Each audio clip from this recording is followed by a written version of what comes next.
Hi, I am Mohammed Misbahuddin working with CDAC. I am going to talk on public key infrastructure. So in this session, I am going to start with a brief overview of cryptography in which we will discuss how encryption and decryption takes place. Once we understand how encryption and decryption takes place, we will go on to hash functions and discuss where these hash functions are used and what is the importance of this hash function in digitally signing the documents. We'll then move on to symmetric key cryptography and asymmetric key cryptography and try to understand the basic differences between symmetric and asymmetric key cryptography. And then we'll discuss about the importance of asymmetric key cryptography in digitally signing the documents. Then we will discuss about what is public key and what is private key and how public key and private key can be generated, and how these public key and private key pair is issued to the user in the name of digital certificate. Then we will see a small demonstration on how to digitally sign a Word document and PDF document, and then we will see what are the trust models and what are the roles and responsibilities of CCA, CA, and registration authorities. That's all. This is the agenda of today's discussion. We'll now move on to the session right now. So in this session, that is overview of cryptography, my agenda is let us talk on introduction to cryptography, then hash functions. We'll see the differences between symmetric key cryptography and asymmetric key cryptography. Before going into the actual topic, let me first set the scenario. We know that in internet, whenever we communicate, a sender sends a message to a receiver, and whenever a sender sends a message to receiver, it will be sent through a channel that normally we call it as internet. But let me say that whenever I am saying that I am communicating with the other person over internet, my communication is being done over the insecure channel. Why I am saying that it is insecure channel is, whenever two parties, that is sender and the receiver, tries to communicate over internet, there is always a third party who tries to intercept the communication between the sender and the receiver, and that third party is an unauthorized party, which is called as an attacker or an adversary or a hacker. The main motive behind intercepting your messages is to gain access to the sensitive information which is being transmitted over the insecure channel. You might be thinking that I have been using the word called insecure channel. Why internet could be insecure? Internet is insecure unless you have a separate VPN installed on it, or you have a leased line connectivity between the sender and the receiver, or secure cryptographic mechanisms are implemented in the applications which are run by sender as well as receiver, so that the third party would not be able to read the communication happening between the sender and the receiver. Now, in order to achieve the security over internet, or to achieve security in communication, we need to practice certain information security practices. So what is the general definition of information security? Information security involves providing appropriate levels of assurances of the following. There is the privacy. The first property is privacy or the confidentiality. In our real world, the best example of confidentiality is in the academic world. If I as a controller of examination want to set a question paper, I gave the setting of question paper to some professor. So in my formal communication, I'll write my request of setting the question paper to the professor and put that request in an envelope, and over the envelope I'll put a seal in addition to the word called confidential. What does it mean? It means that none other than the intended person and the controller of examination should be able to read that particular content, what is there. And once the professor set the question paper, he sends the question paper back to the controller of examination in a secure way. That means by putting a seal on the envelope and then securely handing it over to the controller of of examination. So in this case, if any unauthorized party is prevented from reading the information which is there in the envelope, it means that we are able to achieve confidentiality. This particular property must be achieved in digital world also. In digital world, when we talk about confidentiality, we mean that when the information is being transmitted between sender and the receiver, the information or the message or the document should not be read by the unauthorized person, who could be an attacker or a hacker or an intruder or whoever he may be.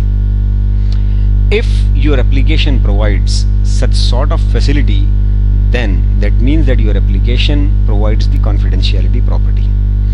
Let us come to the another property that is called as authenticity. In our daily world, in a daily life, we practice authenticity.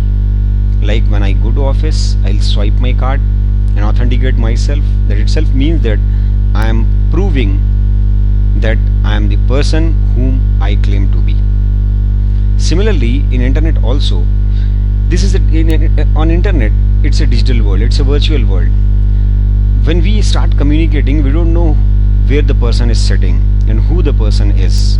So there should be a mechanism which authenticates both the parties, that is sending party as well as the communicating party.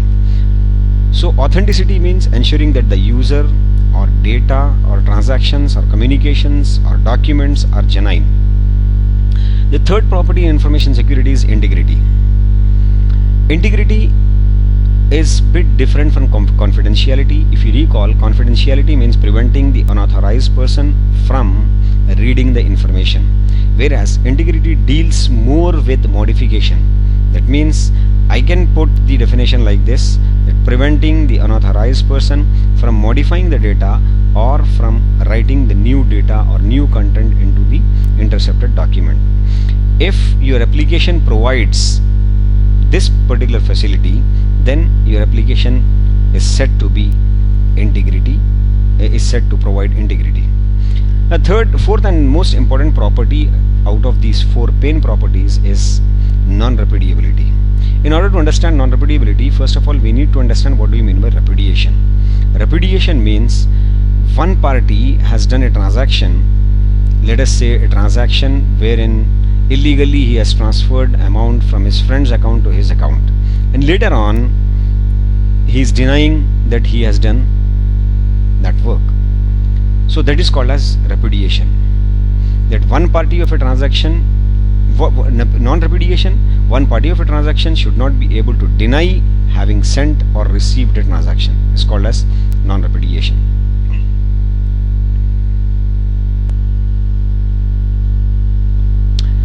Now, how do you achieve these four pain properties? In order to achieve these four pain properties, we need to practice certain cryptographic mechanisms. What do you mean by cryptography? In brief, cryptography is the study and practice of hiding, encrypting, or secret writing. It uses mathematical and logical principles to secure the information. There are certain terminologies which are used in cryptography. One is called as plain text.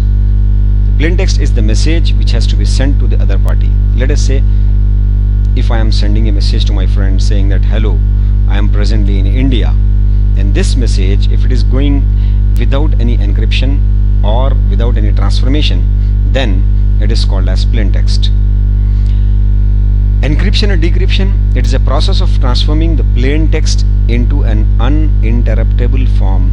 This process is called as encryption. That means when I write a message to my friend, hello, hi, I am presently in India, and if this message is transformed into an ununderstandable form, then this transformation process is called as encryption. And this transformation takes place with the help of a mechanism or an algorithm that is called as cipher. Decryption is the reverse of encryption. That means when I send the encrypted data to my friend, the receiver, that is my friend, he should be able to decrypt it. That means apply the reverse process so that from that uninterruptible or ununderstandable form of text, he can extract or he can derive the intended text which I sent.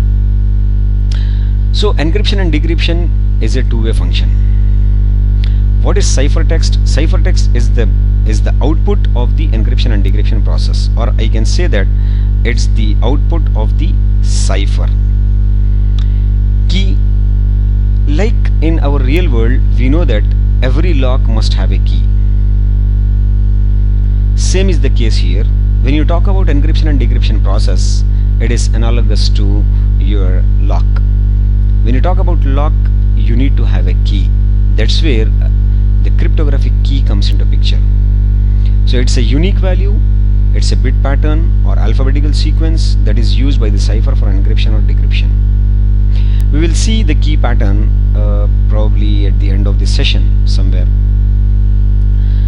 Now if you classify the crypto systems are classified into two types. One is called as symmetric key cryptography and second one asymmetric key cryptography. We will come back to this symmetric key cryptography and asymmetric key cryptography after discussing the hash functions. Let me give you an example of how encryption decryption takes place.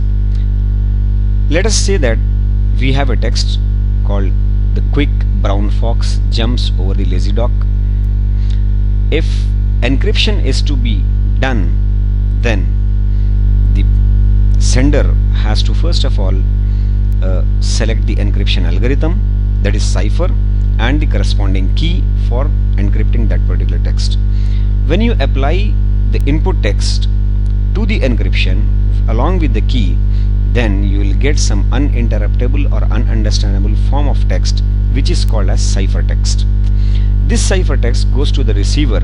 At the other end, the receiver receives this and uses the same key and decrypts this ciphertext to get the plain text back. So this is called as encryption and decryption process.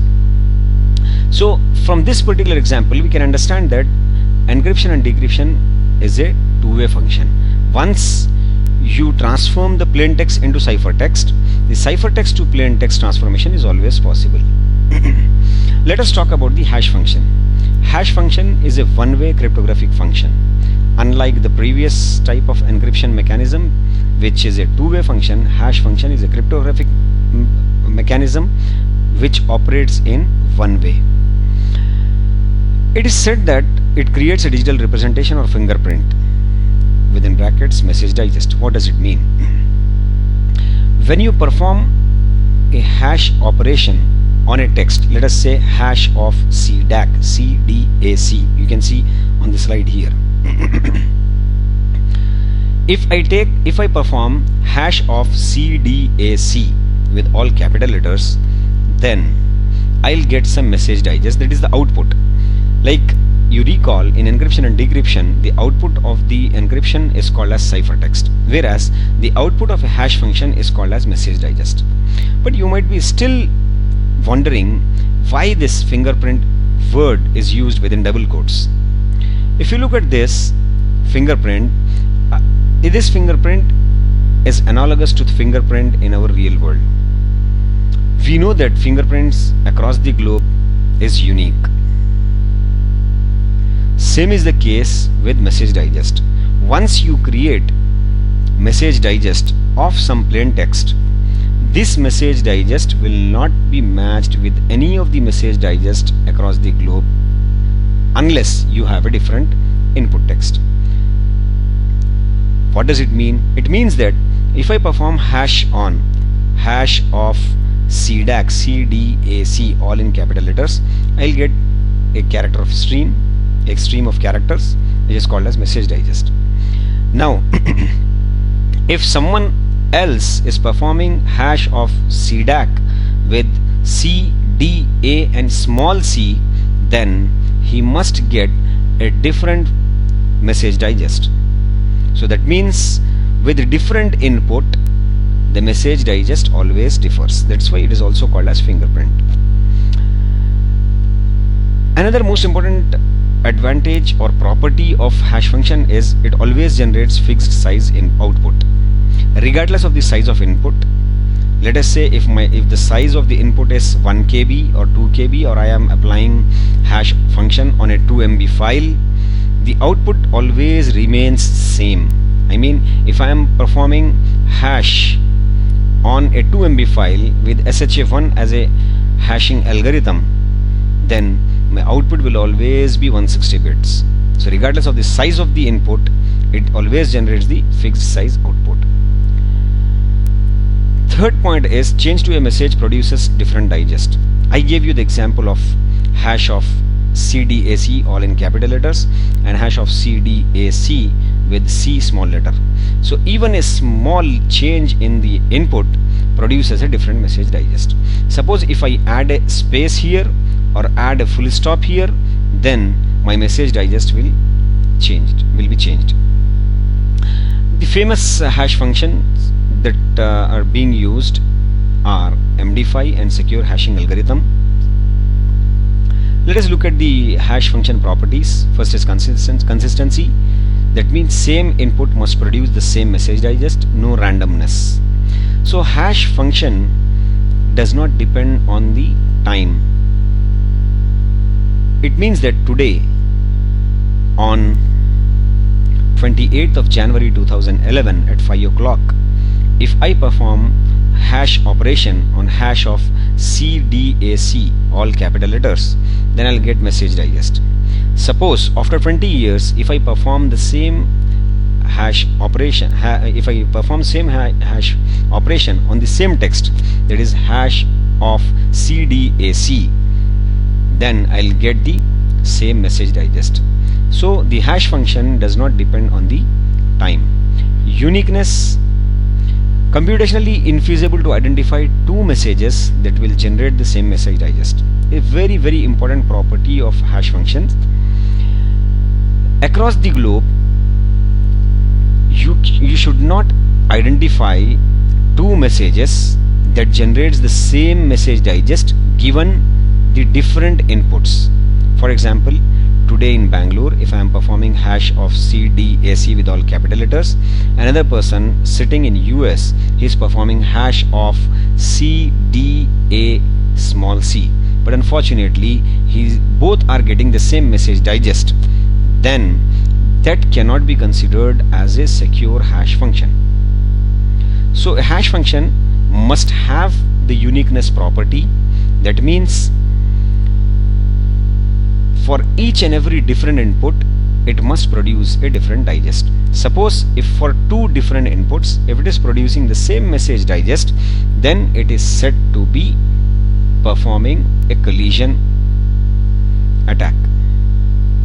So if two message digests are same, which are produced with different inputs, then a collision attack is said to be performed on hash function.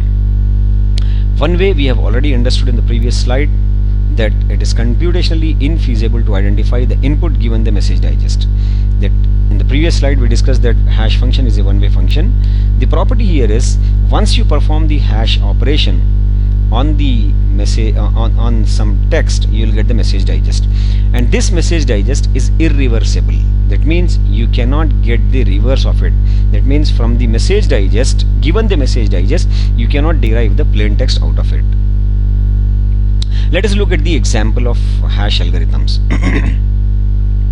We have taken the examples here. Example text called hi Jay, I will be in the park at 3 p.m. Viru is saying that, and any of the hash functions is applied here, and once the hash function is applied, you will get the output which is called as message digest. Suppose if a small change is done in the input text, that is from 3 p.m. here, if it is changed to 8 p.m., then the entire message digest sequence is changed. If you try to compare the MD5 and SHA functions, then we are in this example we are taking all the in all the three examples we are taking the same text, that is message with MD5 with SHA1 and SHA2. Then MD5 always generates 128 bits regardless of the size of input, whereas SHA1 always generates 160 bits of output regardless of the size of the input, whereas SHA2 has 4 versions. One is SHA2 224, 256, 384 and 512. So if you are using SHA-224, which is also called as SHA-224, SHA-256, SHA-384, SHA-512. So this number represents the number of bits in your output. So SHA-2512 means it always generates 512 bits of fixed output. Let us look at the example of hash functions, where hash functions are used presently in our in most of the internet applications. Hash functions are used for matching the password while the user tries to log into his account.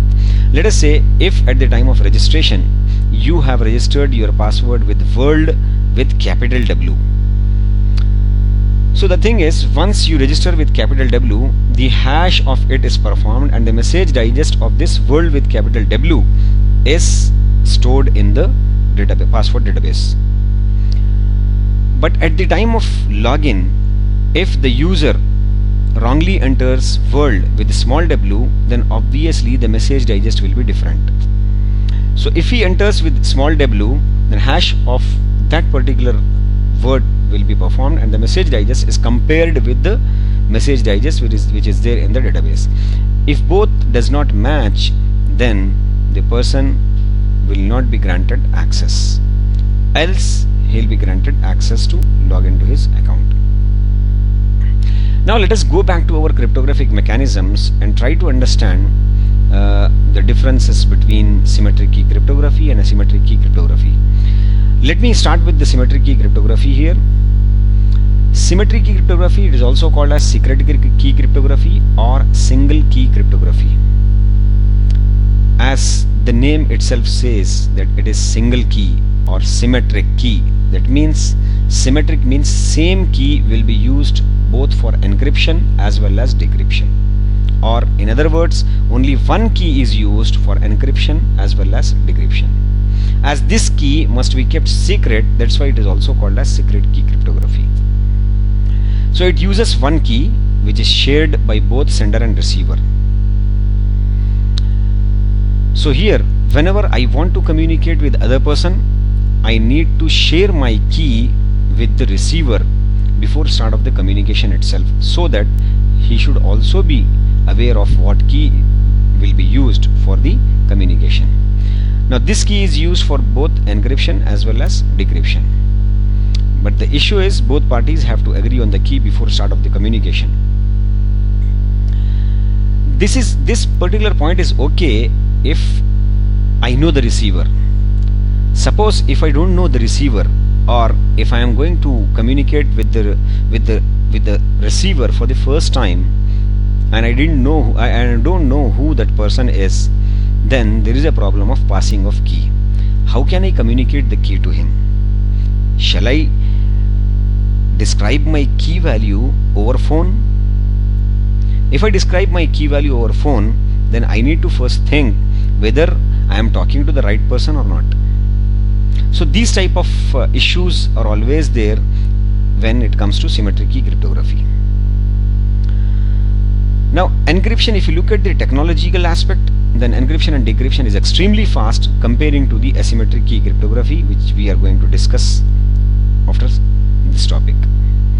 Now let me explain you the symmetric key cryptography concept from 4 pane properties point of view. If you recall, in order to achieve information security, then we need to practice 4 properties.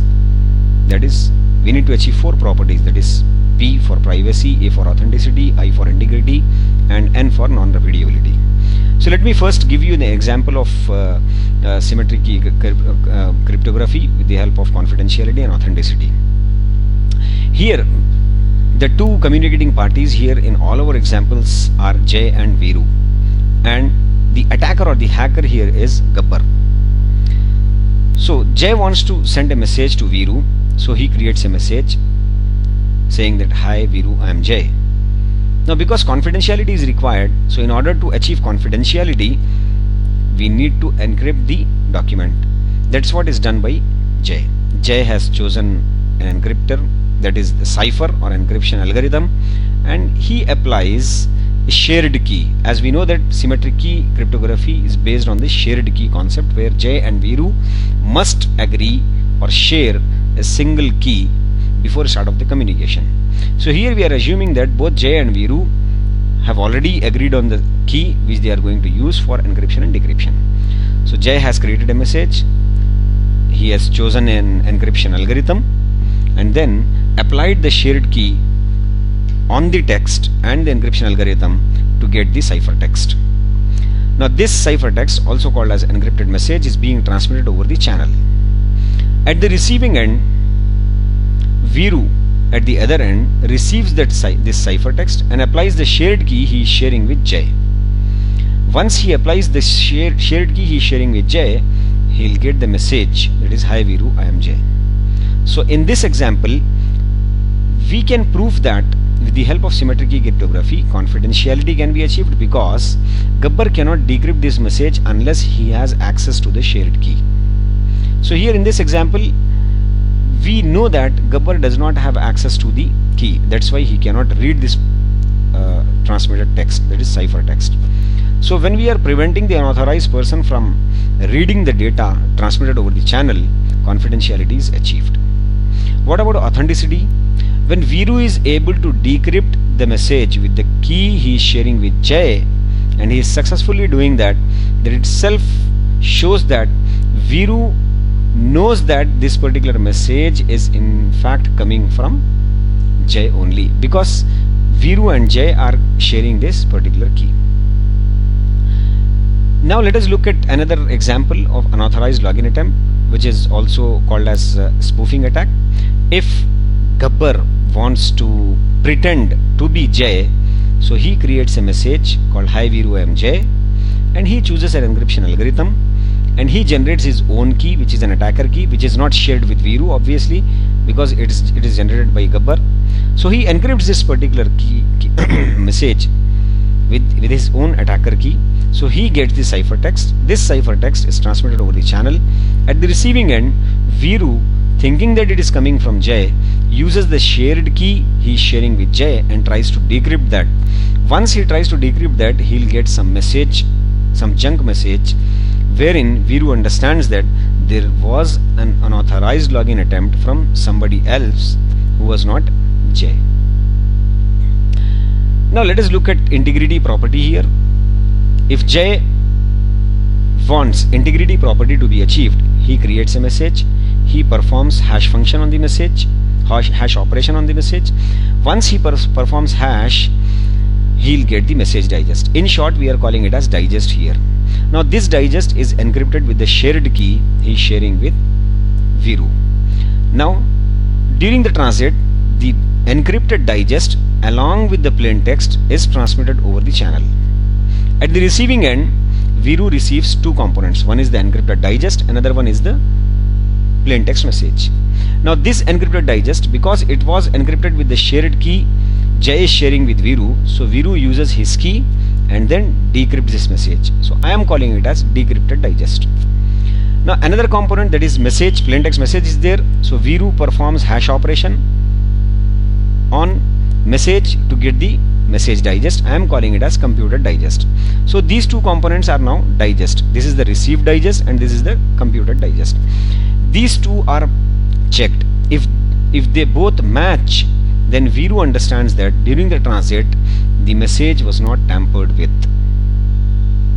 Suppose if this message is tampered, because here the plain text is being transmitted, only integrity can be achieved, but not confidentiality, because Gabbar can read this message because it is not encrypted.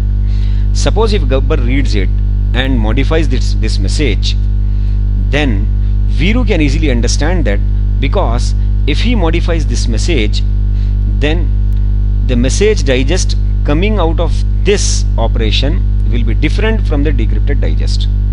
Another point is, he cannot change this particular component because this is the encrypted digest, and this digest was encrypted with the key shared between J and Viru only. Now in order to achieve confidentiality as well as integrity, then this particular entire component, either you can encrypt only the first component, that is a plain text, or you can combinedly encrypt both the components with another key or the same key. It depends on the communicating parties. So here I am taking the example of shared key 2. So these two components are taken together, and again encryption is applied to get the ciphertext. Now this ciphertext cannot be decrypted by Gabbar. At the receiving end, Viru receives two components, encrypted components, and then he applies the shared key 2 which he is sharing with Jay to get encrypted digest and message. Then rest of the example is here. We have already understood how integrity is verified. We have seen that with the help of symmetric key cryptography, confidentiality can be achieved, authenticity can be achieved, and integrity can be achieved. What about non-repudiability? In symmetric key cryptography, the biggest problem is non-repudiability. I'll come to that once we discuss the issues here. So what are the issues with symmetric key cryptography? Jay and Viru must agree on the secret key without anyone else finding out, which is very difficult. Now compromise of the shared key, because it's a single key, if this particular key is compromised, then the entire communication between Jay and Viru or any other communicating parties will be compromised. Another important issue with symmetric key cryptography is secure key distribution and scaling. What do you mean by secure key distribution? Secure key distribution is if Jay wants to communicate with a person ABC, and these two communicating parties never met each other, they never knew each other. First time they want to communicate using the symmetric key cryptography. Then what is the mechanism through which they both share the same secret key? How Jay is going to verify that he is indeed communicating with the correct party? So that is the secure key distribution. Whereas scaling, as the number of receivers increases, the number of keys managed by a sender must also be increased. Now what can be achieved using symmetric key cryptography? It is confidentiality. We have seen the example of confidentiality, integrity, and authenticity. But what about non-repudiation? Non-repudiation cannot be achieved with the help of symmetric key cryptography, because symmetric key cryptography requires sharing of key between only two parties. Let me give you the example. Let us say if Jay sends an obscene message or a threatening message or an unwanted message to Viru. That too, he encrypted the message and sent it to Viru. When Viru received that, he was angry and he thought that, okay, an obscene message encrypted with the key shared between Jay and Viru is sent by Jay. So this work was done by Jay only, and he decided that he will go to the crime branch or cyber crime cell and file a complaint against Jay. Now suppose this case is taken up and Jay is called and he was asked whether you have sent this particular mail or not. In this scenario, Jay may flatly refuse, saying that he has never sent this particular message. At the same time, Viru can claim that no, this message is sent by Jay only, because we both are sharing the key and no one else knows this particular key. In this case, Jay may again flatly deny, saying that Jay has never ever shared any key with Viru. Now in these type of cases, or in this type of scenario, the adjudicator or the judge, he may ask Viru to provide witness.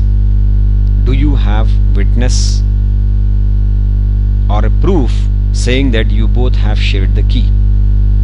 Suppose if Viru says that yes, my friend knows that we both share the key and my friend has a copy of that key, then Jay may as well say that, sir, I never shared a key with Viru. He shared a key with his friend and he has a proof with that. That is one point. Another point what Jay could say is, if it is symmetric key cryptography, then the key must be shared only between two.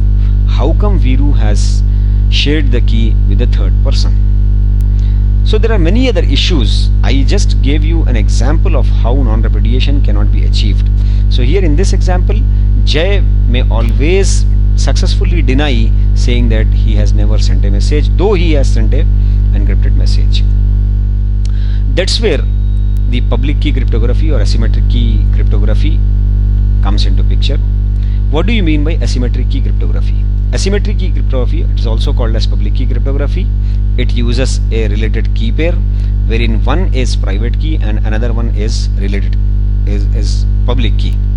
As the name itself says that it is private key, so this particular key must be kept private. It should not be shared with anybody else. The corresponding key is public key, which must be published in the blog or in the website, or you can share with anybody else. Now there is one more point written here saying that one is for encryption, another for decryption. There is no hard and fast rule that private key must be used for encryption and public key must be used for decryption. This is very important point. You need to remember this. If you remember this particular point of one for encryption and one for decryption, then you can easily understand the public key private key concept. Any key can be used for encryption, any other key can be used for decryption. But one most important thing is, if one key is used for encryption, the corresponding other key must be used for decryption. For example, if I use private key for encryption, then public key must be used for decryption, or vice versa. If I use public key for encryption, then private key must be used for decryption. So there is no hard and fast rule here saying that private key must always be used for decryption and public key for private key must always be used for encryption and public key for decryption. No, any key can be used for encryption, but once one key is used for encryption, the other corresponding key must be used for decryption. One more important point is, knowledge of the encryption key does not give you knowledge of the decryption key. Suppose if someone knows your public key because you have already published it on the blog, and if he claims that he has access to your public key and with the help of public key he can easily derive your private key, you should not bother, because the mathematical logic behind generation of public key private key pair is so beautiful that the public key private key pair are both related to each other, but with the help of one key the person cannot derive the another key. So that's where knowledge of the encryption key does not give you the knowledge of the decryption key. How this particular key pair is generated? There are many tools available on net, so you can take any tool and generate the related key pair, that is public and private key. Normally the public keys are published in the directory. This is the visual example of deriving the public key from out of private key and private key out of public key.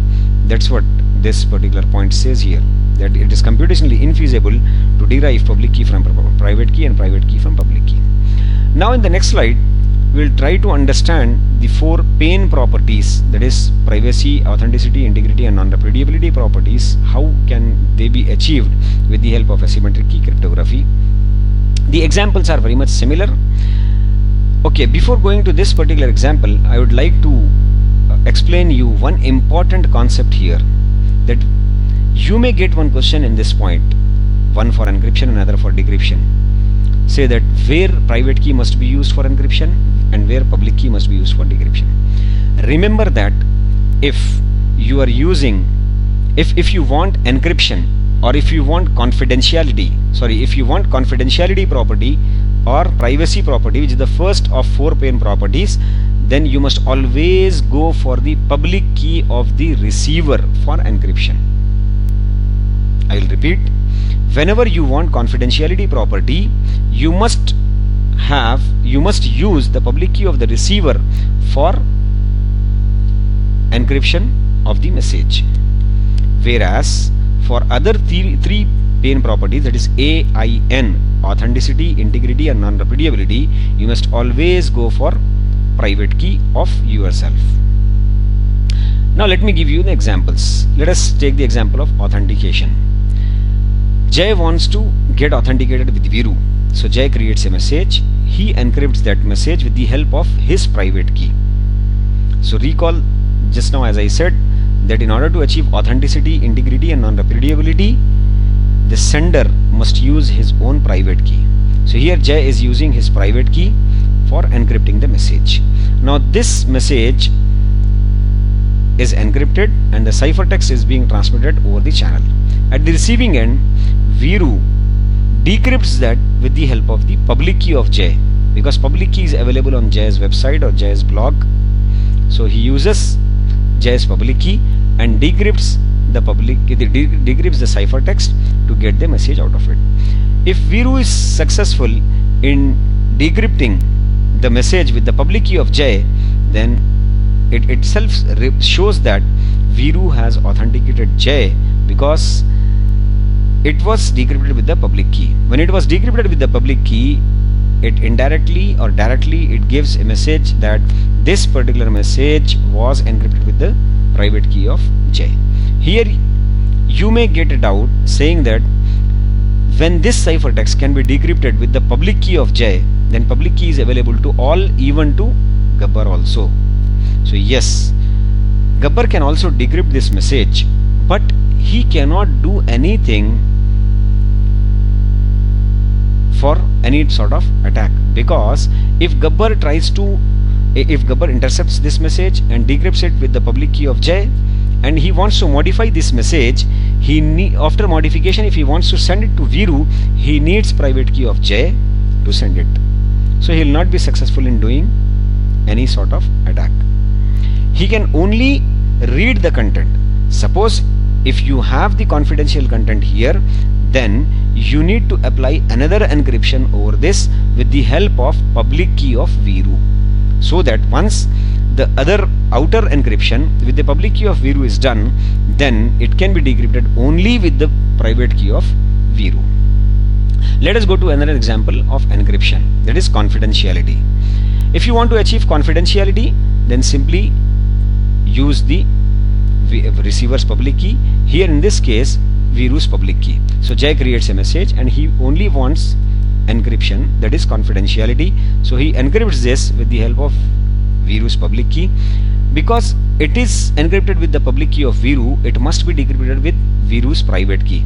So Gabbar does not have access to private key of Viru, so he cannot decrypt it, and at the receiving end, Viru will decrypt this with his private key and get the message back. So in this way, confidentiality can be achieved. Integrity. In order to achieve integrity, Jay creates a message and then he performs hash operation on it to get the message digest out of it. This message digest is encrypted with the Jay's private key. Once this message digest is encrypted with Jay's private key, this particular component is called as digital signature. In short, signature. The details about the digital signature will be discussed to you in another session. But here you just understand and remember that the message digest, if it is encrypted with the private key of the sender, then this particular component is called as the digital signature. Now this digital signature along with the plain text, two components goes to Viru. Viru receives this. He decrypts the digital signature with the public key of J, because the digital signature was created with the private key of J, and he decrypts that to get the decrypted digest. Now the plain text which he received, he applies hash operation on it, and once he gets the message digest, I am calling it as computer digest, he compares the computer digest with the decrypted digest. If both matches, then it is understood that during the transit the message was not tampered with. Now there is a question here. If this message is to be confidential, if it is to be confidential, then J has to apply another encryption over these two components or over one component, depend on J, with the help of Viru's public key. So he takes these two components, applies Viru's public key, and once he applies Viru's public key, this process produces the ciphertext, and this ciphertext, when it is transmitted over the channel, cannot be decrypted by Gabbar, because in order to decrypt this, Gabbar should have access to Viru's private key, and Viru's private key is in possession with Viru only. That's why Gabbar cannot read this. So in this way, confidentiality as well as integrity can be achieved in this example. So once it is received by Viru, Viru will decrypt it with the help of his private key, and then he gets the two components, that is signature and message. Now once he receives these two components, he will decrypt this digital signature to get the digest, and then he performs hash function on the message to get the computed digest. If these two matches, then it is said that integrity is achieved. Now what are the advantages and disadvantages of public key? Public key cryptography is extremely slow comparing to symmetric key cryptography in terms of computational time, whereas the strength is it has solved the problem of passing the key. I can only publish my public key on my blog, and anyone who wants to communicate with me can use my public key in order to send me the encrypted communication. Key aspects: the public key encryption is done using RSA, and the hashing is done normally with the help of secure hash algorithm, that is SHA-1, but presently due to the vulnerabilities and weaknesses found in SHA-1, industry is moving towards SHA-2. Misconceptions: people think that it is more secure, but remember that we cannot claim that this is a secure technology. We can say that this technology was invented way back in 70s. So, and since then no one was able to crack this particular technology. So we can just give the assurance that this particular technology is going to be there for some more time. Another misconception is people think that it has made symmetric encryption obsolete, but no, still people are using symmetric key encryption, like for example for file encryption, for disk encryption, and for sending the encrypted documents. People still use the symmetric encryption. But here in the next slide we will take an example of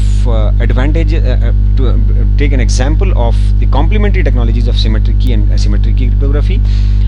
In this example, we try to understand that how we can leverage on the advantages of symmetric key cryptography and asymmetric key cryptography. By now we have understood that the advantage of symmetric key cryptography is that it is extremely fast, whereas the disadvantage of asymmetric key cryptography is it is extremely slow. And the disadvantage of symmetric key cryptography is the key distribution problem, whereas public key cryptography has solved that problem. So that means that the advantages which are there in symmetric key cryptography are the disadvantages of asymmetric key cryptography, and the disadvantages of symmetric key cryptography are the advantages of asymmetric key cryptography. So if we combine these two technologies, we can get the best out of it. So in this slide you can see the public key character stream here. So this is the way the public key looks like. The private key will also be similar, a related key pair, but you cannot see your own private key. It will be password protected, and you cannot read the private key.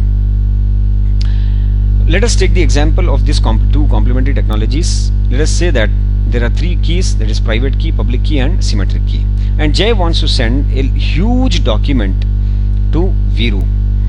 In this example, because if I directly use the public key encryption, then it will take much time for encryption, because we know that public key cryptography is extremely slow comparing to asymmetric key cryptography. So that's why what Jay is doing is he creates a symmetric key, generates a symmetric key, and applies this symmetric key or a session key or a shared key or a key, single key, with one encryption algorithm to encrypt the large document. Once he encrypts the message or document, we are calling it as encrypted message.